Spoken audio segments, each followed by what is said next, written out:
Oi, gente, arrume-se comigo para o primeiro dia de aula.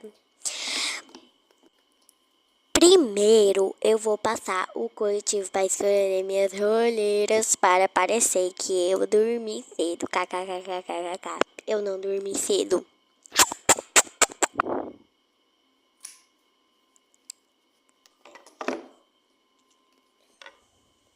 Agora a gente vai espalhar, né? Espalhar com o pincel. E do nada você me liga na minha vida. Agora a gente vai usar a esponjinha, né? Pra poder